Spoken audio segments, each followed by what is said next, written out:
¿Cuál es el reto de la 22? Ahora, digo de la 22, me queda claro que la 22 no es un bloque monolítico. Dentro de la sección 22 hay trotskistas, hay estalinistas, hay marxistas, supuestos, ¿no? Marxistas, hay anarquistas, hay panistas, priistas y morenistas. O sea, la 22 no es un bloque monolítico y a veces hablamos de la 22, la única no ha ido como si todo el mundo estuviese en frecuencia y de acuerdo en lo que hay que hacer, eso es falso.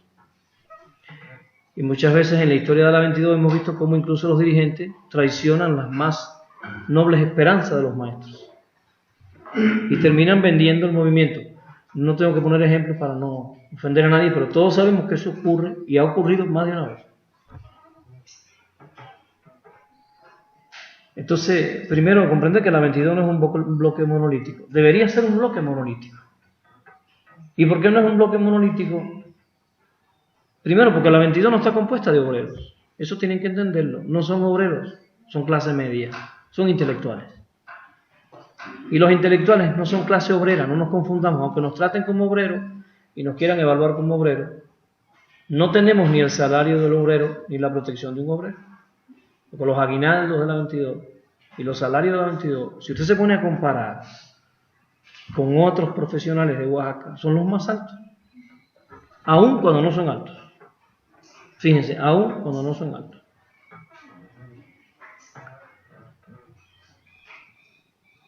Entonces no estamos hablando de un grupo políticamente consciente, y eso hay que entender. Estamos hablando de un grupo políticamente diverso y muchas veces ni siquiera consciente. Entonces, lo primero que tenemos que entender es que frente al momento histórico que se está viviendo, deberíamos definir una postura. Pero hay una pregunta que quiero hacerme yo y responderla. ¿Qué está pasando hoy en México? Voy a tratar de explicar lo que está ocurriendo en México porque tenemos ya algunas posiciones de la 22 en contra de AMLO, diciendo que AMLO es más de lo mismo. Por aquí traigo un artículo de Ricardo Rojos, todos lo conocen, haciendo unas críticas terribles a AMLO, más de lo mismo. Oyes al subcomandante Galeana tirándole a la Cuarta Transformación, que es el mismo finquero, ¿no? Y oyes otras posturas de izquierda muy fuertes incluso aquí Ricardo Rojo hace una crítica profunda porque dice que AMLO no responde contundentemente a Donald Trump. No hay una postura contundente frente al imperialismo norteamericano. Lo primero que quiero compartir con ustedes la idea es que el gobierno de Andrés Manuel López Obrador no es un gobierno proletario. No podemos seguir con ese discurso porque entonces nosotros mismos vamos a caer en un autoengaño. Andrés Manuel no es un gobierno proletario, ni es un gobierno socialista, y tampoco se definió como gobierno de izquierda. El discurso de Andrés no era anticapitalista, era anticorrupción. Desde el principio él fue claro: la corrupción le hace daño a este país y tenemos que ir contra la corrupción. Él no empezó a decir el capitalismo es una desgracia, el capitalismo es la madre de la pobreza, cosa que además sabemos los que han estudiado un poco de marxismo que es así. Su discurso tampoco era antiimperialista. Él no se paró frente a Estados Unidos a hacer una denuncia de las terribles calamidades que Estados Unidos ha sembrado en este continente, al menos por los últimos 2 siglos. Eso no lo hizo nunca Andrés Manuel López Obrador. No tuvo esa postura. Y yo personalmente creo que hubiese sido un error haber hecho eso, que lo hizo bien. Porque el pueblo mexicano no estaba harto del despojo de los Estados Unidos, aunque el despojo de los Estados Unidos era terrible. El pueblo mexicano tiene un sentimiento anti-norteamericano profundo que tiene sus raíces en la historia de este país, no es que por gusto quieran ser. Sin embargo, el pueblo mexicano estaba harto, pero harto, de los últimos 3 gobiernos. O sea, del neoliberalismo, que comienza en el mundo en el año 1980, con Ronald Reagan en Estados Unidos y Margaret Thatcher. Inglaterra comienza la ideología neoliberal y la doctrina económica neoliberal a instalarse en el mundo con mucha fuerza. Ese neoliberalismo que en México se aplicó profundamente, tiene rasgos muy característicos. Primero, el neoliberalismo como doctrina económica establece que el Estado es ineficiente y no debería meterse en los problemas económicos. Por eso cuando dicen que AMLO es un neoliberal, yo digo, no sé en qué doctrina están pensando, porque AMLO está metiéndose en los problemas económicos, está caminando en la dirección inversa al neoliberalismo, se está metiendo en el problema de hacer una refinería, se está metiendo en el problema de las medicinas, se está metiendo en el problema del huachicoleo y la venta del combustible, está tratando de controlar el precio del combustible. ¡Ay, pero no logra controlarlo! Por supuesto, eso no es tan simple. Él no llegó al gobierno como Fidel Castro, que ganó una guerra y había que hacer lo que él dijera. El proletariado cubano llegó al poder con una guerra y no había burgués que se atravesara porque nosotros ganamos la guerra. Y el que gana la guerra pone las leyes. Y cuando los burgueses se atravesaban, les nacionalizábamos las industrias. Le interveníamos, pero eso no se puede hacer aquí porque él llegó al poder por elecciones. ¿Qué significa que llegó al poder por elecciones?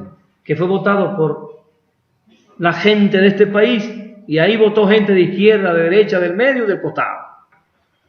De modo que cuando llega al gobierno no puede hacer un gobierno de izquierda, no puede hacer un gobierno proletario, ni trotskista, ni estalinista, ni marxista. Tiene que hacer un gobierno del país que lo eligió, y en este país hay burgueses, hay proletarios, y tiene que hacer un gobierno de toda esa diversidad y variopinta diversidad de posturas ideológicas. AMLO no se puede mandar con un gobierno que sea congruente con la ideología de la gente, porque la gente ni siquiera llevó a AMLO al poder. Y a veces yo veo a la gente y digo, esta gente está perdiendo la noción de la realidad.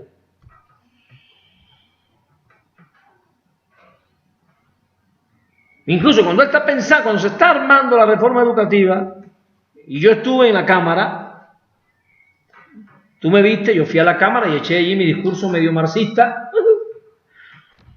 Ni sé cómo llegué yo, un cubano medio marxista, a la Cámara a echar mi discurso ahí por la reforma, pero yo me doy cuenta que después que yo me bajé, se subió otro a echar un discurso neoliberal, y digo, tiene que ser así, porque a AMLO no lo eligió la gente. De hecho, una parte de la gente ni votó. Su campaña fue no voten. Pues ya se nos olvidó cómo llegó Murat a gobernador de Oaxaca. La 22 no votó, le regaló el resultado a la derecha y después se quejan de lo que pasa. Lo que yo estoy diciendo es que tenemos que entender que no puede haber una reforma educativa al estilo de la gente, porque eso sería la imposición de un grupo pequeño a toda la nación, y eso no es posible. No hay condiciones políticas y no hay condiciones para algo tan drástico como eso. Aún así, la reforma es mucho mejor que la otra que está. Es un pequeño paso para comenzar a caminar. Fíjense, dije un pequeño paso. Aquí no se acabó la historia. A partir de aquí podemos lograr más cosas, pero necesitamos educación popular. Necesitamos un pueblo que entienda de educación. Y el pueblo no entiende de educación, no sabe de educación, no lo hemos educado para que entienda lo que está ocurriendo. A veces ni los maestros entienden, a veces ni los maestros comprenden lo que dice la reforma ni dice la ley. Algunos, no digo todos, pero una parte de los maestros ni saben lo que dice la reforma.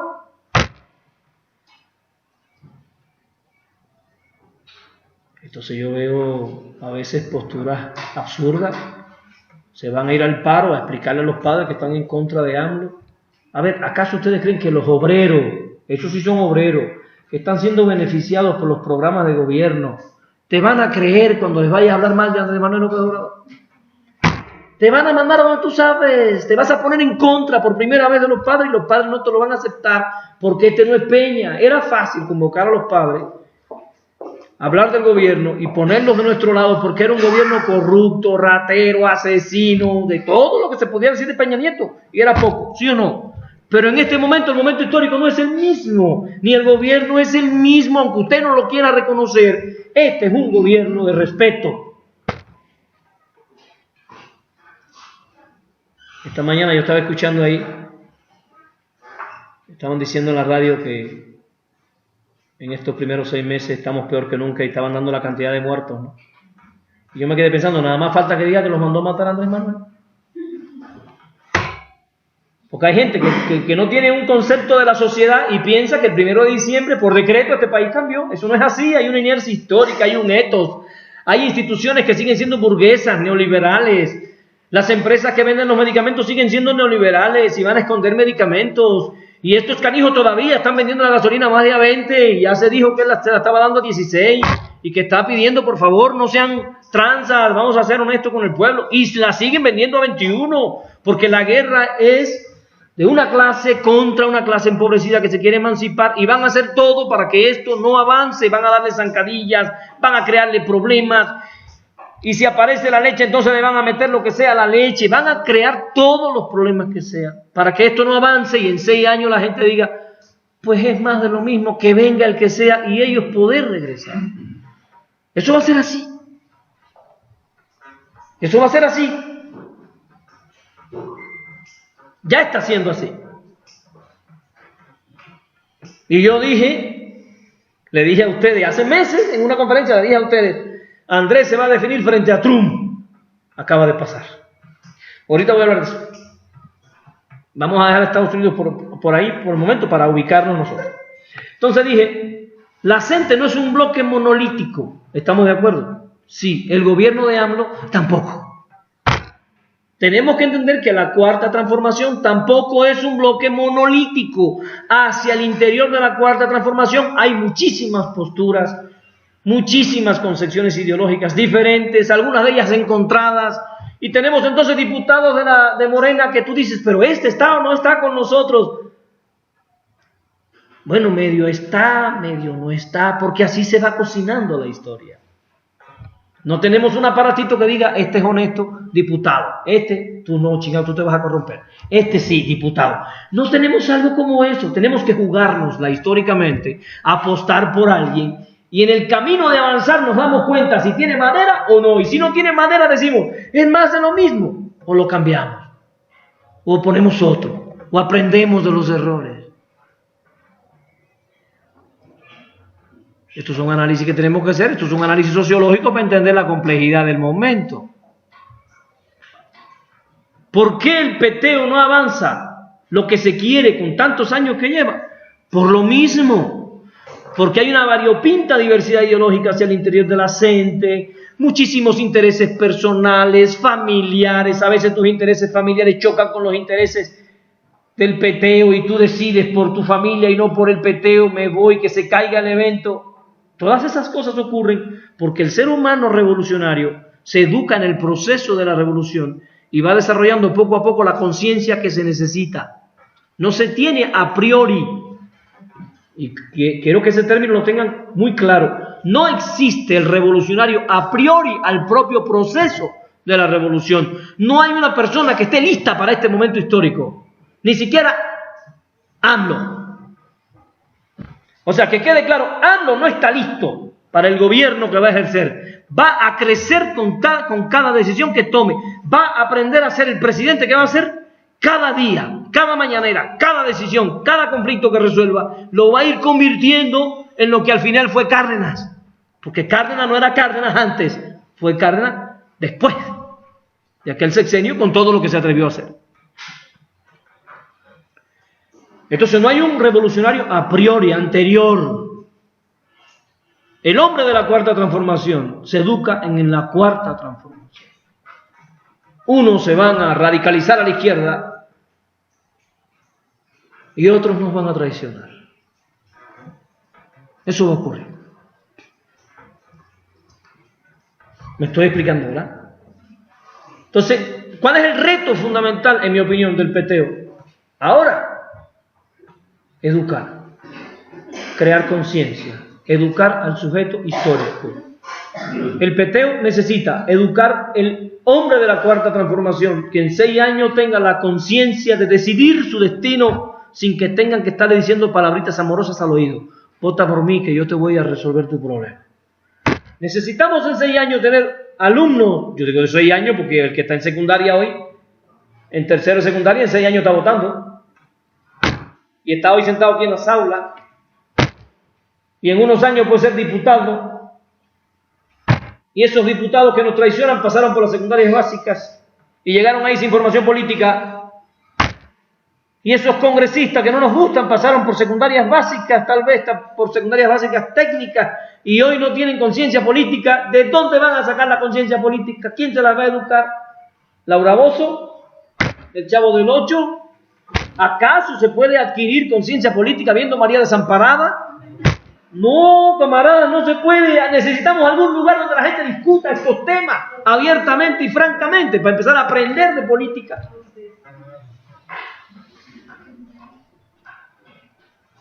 Y yo me pregunto, ¿cuál es la única institución que puede hacer algo por darle a este pueblo la cultura que necesita para emancipar? ¿Lo va a hacer Televisa, compañeros? ¿Lo va a hacer TV Azteca? ¿Lo va a hacer el Canal de las Estrellas?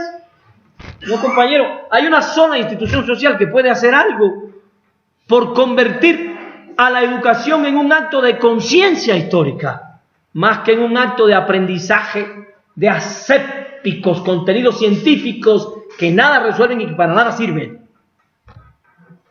Lo digo con el respeto de los matemáticos y los físicos. Yo soy físico astrónomo, es mi formación básica. Pero me queda claro que las leyes de Newton no nos van a resolver el problema de la cuarta transformación a nosotros, ni las reglas de acentuación tampoco. Necesitamos una escuela que forme conciencia histórica, más allá de los contenidos de las materias. Necesitamos que los maestros se pongan a discutir con los muchachos los problemas centrales de su vida y del momento que están viviendo. Necesitamos que la escuela pierda el miedo a discutir de filosofía, de sociología, de política. Nos han hecho creer que la escuela es apolítica y eso es falso, es una manipulación. Ese es el reto que tenemos ahorita.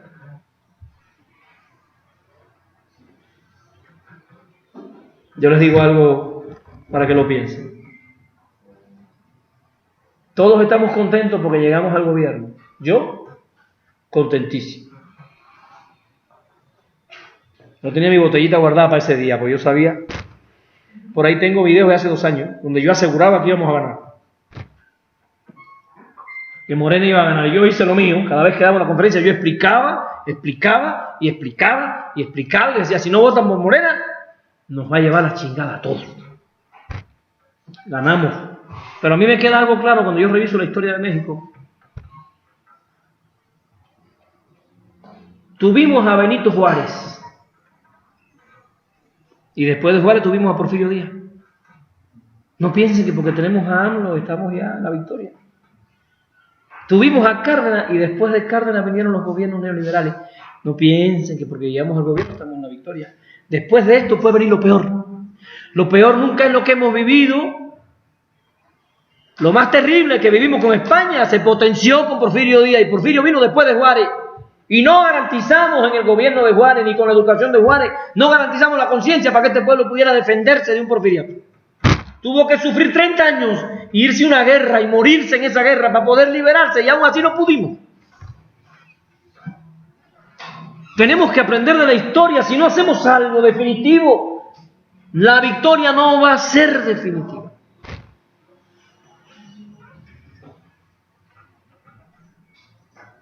Zapata y Villa ganaron, ¿o no? ¿Se sentaron en la silla presidencial o no? ¿Y qué dijeron? Que gobiernen los que saben. Y volvimos a caer en manos de los mismos. Hasta que llegó Cárdenas.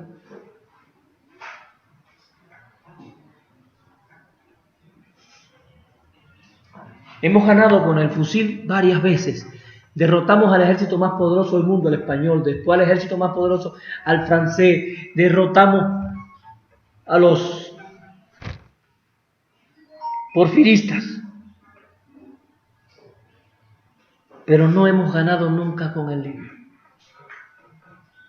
Somos un pueblo que sabe que si agarra el fusil en la mano es capaz de vencer a cualquier ejército, pero no hemos vencido con el libro. Si llegamos con el fusil sin el libro, estamos mal. Esta es la primera vez que llegamos sin matar. Si no nos damos cuenta de la necesidad que tenemos del libro y de la conciencia histórica, esto puede regresar otra vez. Porque en 6 años el dinosaurio no va a estar en la cueva llorando, como el cuento de Monterroso, la maestra de español. Y cuando despertó, el dinosaurio todavía estaba ahí. Cuento más corto de la historia. Duró 6 años. Para nosotros, porque cuando despertemos, ¿dónde creen ustedes que va a estar el dinosaurio? Ahí. Llorando. No lloran, se preparan. Le decía hoy al compañero ahí que me estaba diciendo, digo, le voy a decir una cosa, mire, la derecha tiene todo para ganarnos. Primero tienen dinero. Nosotros somos los que no tenemos dinero, somos unos zarrapastrosos, que tenemos que ganar sin dinero porque nos quitan la moral. Tenemos que ganar sin comprar a nadie. Nosotros ganamos a puro corazón. Ellos tienen dinero. Tienen los medios de comunicación, tienen la televisión, tienen la prensa, tienen la revista, tienen la radio, tienen todo para decirle a este pueblo lo que tiene que hacer. Y aún así ganamos. En 6 años ellos van a trabajar muchísimo para arrebatarle a este pueblo la esperanza. Y no piensen que es difícil, porque un pueblo como este, que ha sido educado para ver novelas, es fácil de engañar. No lo digo como ofensa. Si somos objetivos, tenemos que darnos cuenta que mucha gente que votó por Morena después salió corriendo a ver el fútbol y María Desamparada, no se pusieron a leer filosofía.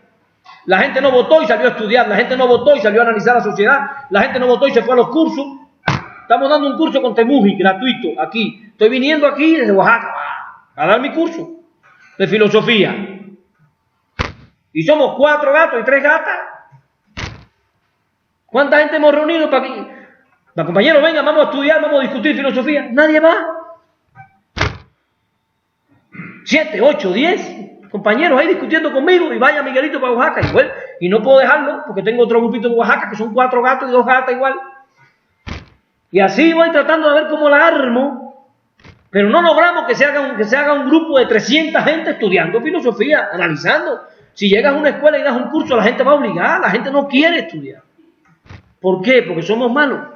No, no porque somos malos. El capitalismo nos educó esos hábitos porque de esos hábitos lucra el sistema de dominación. No hay capitalismo. A ver, lo explico mejor. No hay sistema de dominación sin ignorancia. Todos los sistemas de dominación de la historia crecieron sobre la base de la ignorancia de los oprimidos. Los esclavos llegaron a creer que la esclavitud era natural. A eso los educaron. Y los esclavistas llegaron a creer que la esclavitud era algo natural. Eso es un tipo de educación. Entonces nosotros hemos sido educados por un sistema de dominación. Nos educaron machistas, ¿sí o no? Nos educaron sin hábito de lectura. Nos educaron sin disciplina. Ahora tenemos que caminar en sentido contrario. Yo estoy imaginando que se acabó ya el relajito. Secundaria. A ver, hijo. Sí, maestra. Vamos a estudiar a Sartre. Te tienes que leer este libro entero. ¿Entero, maestra? Entero, tienes 15 días. Entero. Te vas a leer 10 libros conmigo este curso. Uy, te va a reventar el cerebro, pero te tengo que emancipar aunque no quieras. La medicina es amarga, pero te la tomas. No podemos seguir sacando muchachos para afuera que no conocen su historia, no conocen su literatura, no conocen su poesía, no saben de nada. Le preguntan un cálculo matemático y no pueden. Le preguntan la ecuación de la recta, grafícala y no pueden. Le preguntan la estructura del universo y no saben. Le preguntas algo de sociología y no pueden hablarte de sociología, no te pueden hablar de casi nada. Porque el sistema capitalista vació los programas educativos, destruyó los libros mejores que teníamos, construyó esa mediocridad de libros gratuitos, ese libro de ética de secundaria lo que da es náusea. Usted los lee y dice, Dios mío, es intencional lo que están haciendo. Los maestros tenemos que caminar en el sentido contrario, tenemos que empezar a educar a un joven culto, sensible, consciente, emancipado, con saberes. Un joven que escuche el reggaetón y le dé asco. Nos están ganando, nos están tirando por todas las dimensiones del ser humano. Cuando tú ves esas niñas moviendo aquel cuerpo flácido, flaco, con aquel reggaetón misógino, ¿en qué nos está convirtiendo este sistema? Y evidentemente todo eso tiene que ver con el proceso de dominación del ser humano, con el proceso de la esclavitud moderna. Es difícil emanciparse de la esclavitud moderna porque se ha convertido en un proceso que se disfruta. Es tanto el nivel de naturalización que se disfruta.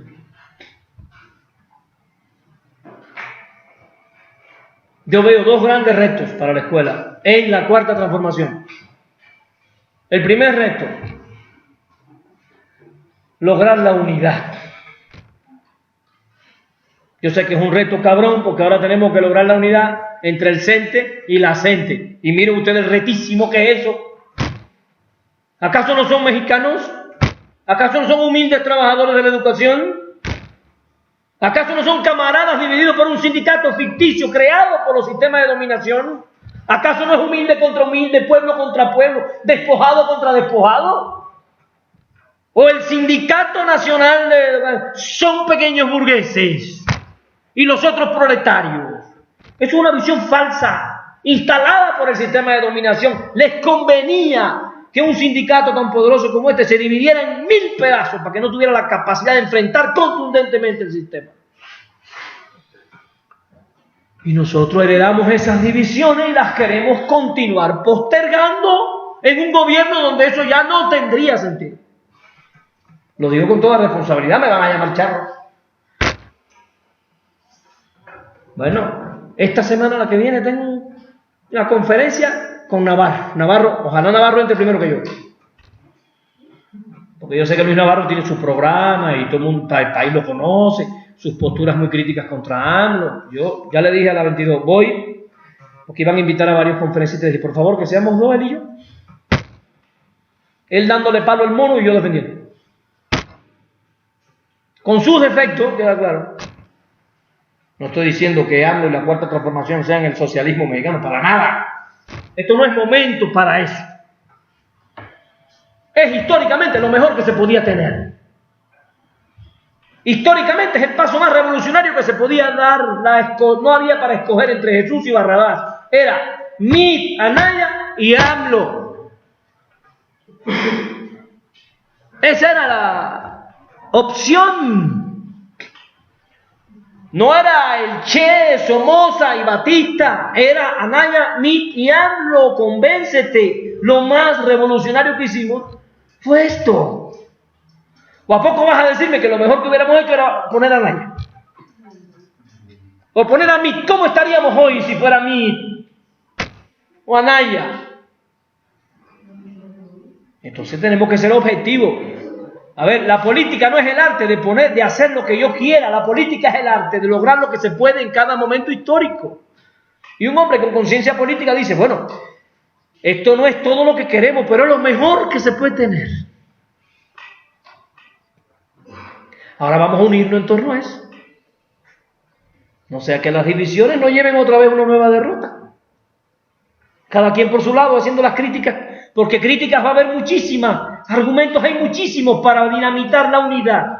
Por eso digo, el reto fundamental del peteo hoy es educar a un joven que sepa estar unido a otro, aunque no piensen exactamente igual. Porque me doy cuenta, a veces doy una plática y hay gente que me convierte en su enemigo porque no pensamos igual.